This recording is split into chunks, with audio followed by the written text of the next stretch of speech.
बिहारमधील बोधगया पोलीस ठाण्याच्या परिसरातील BMP 3 परेड ग्राउंडवर होमगार्ड भरती प्रक्रियेत सहभागी झालेल्या एका तरुणीला रुग्णालयात नेत असताना रुग्णवाहिका चालक आणि तंत्रज्ञांनी बलात्कार केल्याची संतापजनक घटना उघडकीस आली आहे। याबाबत माहिती देताना पोलिसांनी सांगितले की ही घटना 24 जुलै रोजी घडली असून मैदानी चाचणीच्या शर्यती दरम्यान तरुणी बेशुद्ध पडली आणि त्यानंतर तिला घटनास्थळी असलेल्या रुग्णवाहिकेतून रुग्णालयात नेत असताना आरोपींनी तिच्यावर बलात्कार केलाय।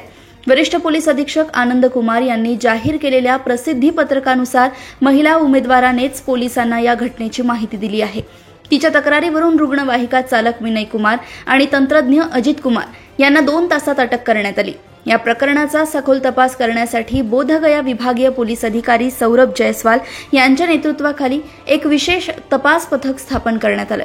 पुरावे गोळा करण्यासाठी एक फॉरेन्सिक टीम पाठवण्यात आली होती।